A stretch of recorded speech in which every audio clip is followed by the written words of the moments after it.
around. Lord, wherever you go, you'll always have me around.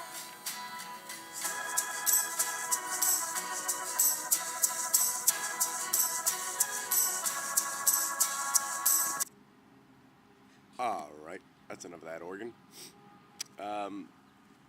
So today, wanting to seek blessings in general in my life. That's what I want. I want to curry favor of the Most High.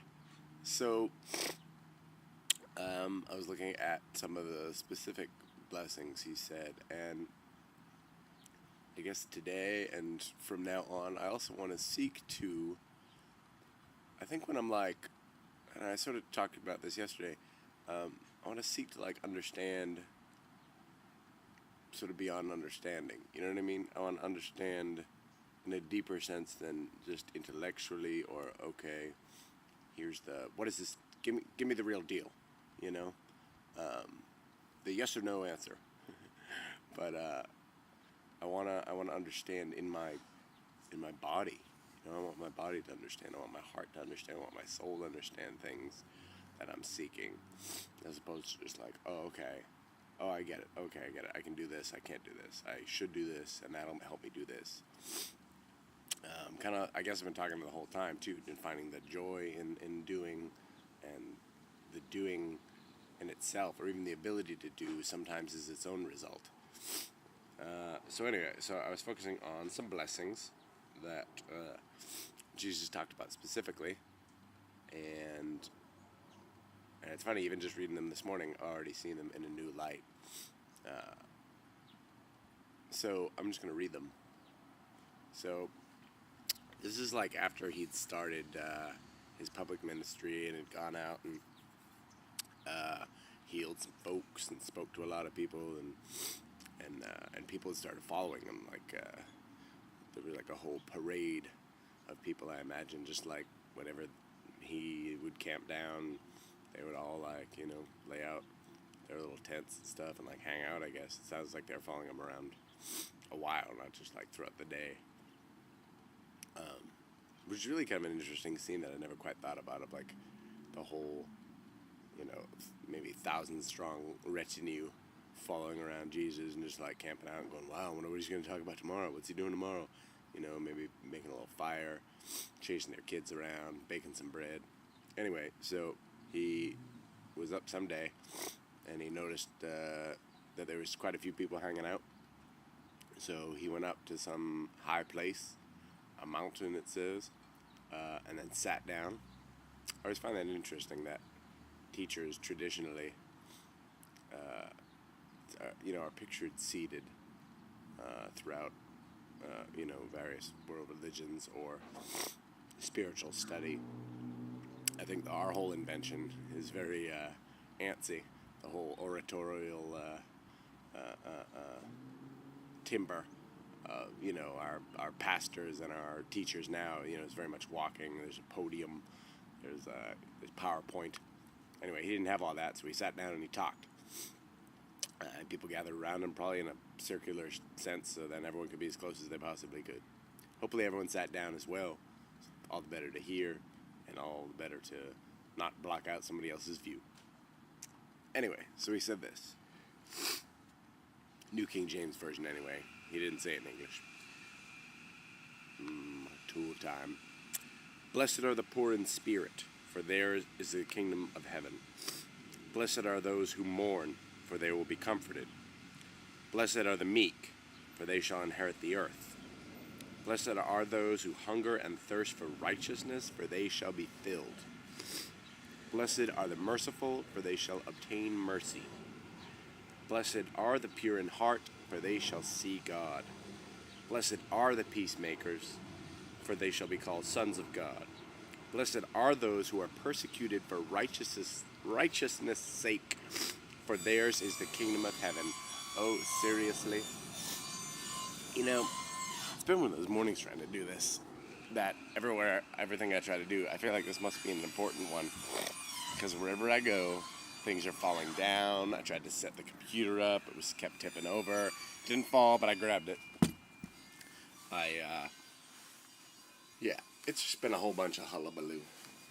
So, I'm coming back inside, bed style, and to finish this off. Hold on, getting it right.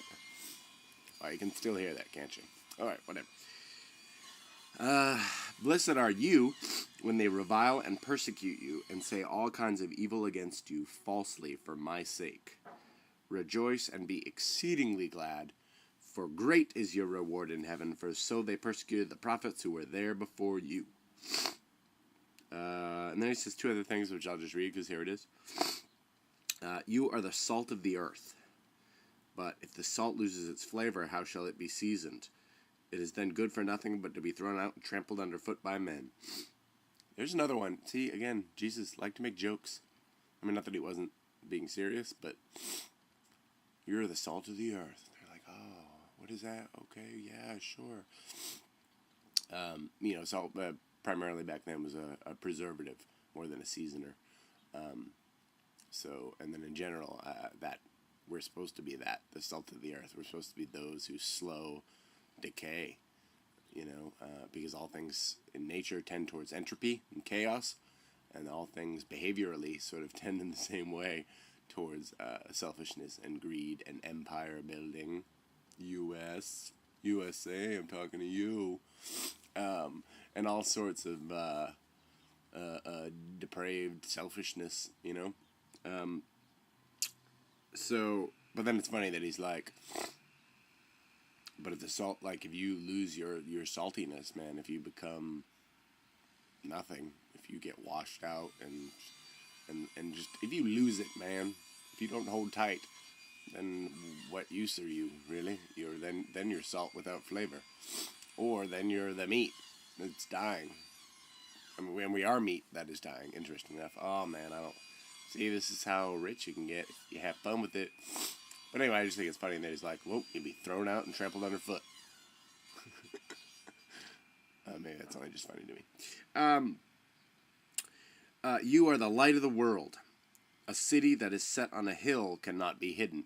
And I know you've heard that phrase all the time, especially politically. Wildly misused to reflect that of this earth. But whatever. Who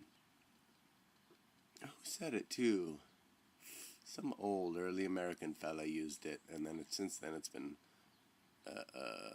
ganked by people who didn't really mean it in the same way, since it really is meant to be to the world in the spiritual sense, in a righteous sense, and standing in the light of the Lord, not, oh, hey, we're standing for the strength and surety that God is blessing this empire we are raping and pillaging with. So different. Very annoying. You're the light of the world. A city that is set on a hill cannot be hidden, nor do they light a lamp and put it under a basket. Another sort of joke. But on a lampstand, and it gives light to all who are in the house. Let your light so shine before men that they may see your good works and glorify your Father in heaven. Anyway, I'm running out of time, so that's all. That's what I'm reflecting on today. And there's all the R's in the blessed R's are in italics, which is very interesting. It's not blessed will be, blessed will be these things. No, by the very fact that you are dwelling in those modes, you will actually, you won't be blessed because of it, but you're blessed by doing it. Even though there's a lot of those things are like suffering, you're blessed by the suffering, in the suffering, not by the results of what the suffering is going to teach you. The actual suffering itself, or the actual being. It's being, not doing. Anyway, that's me today. Being, not doing. Go. Be good.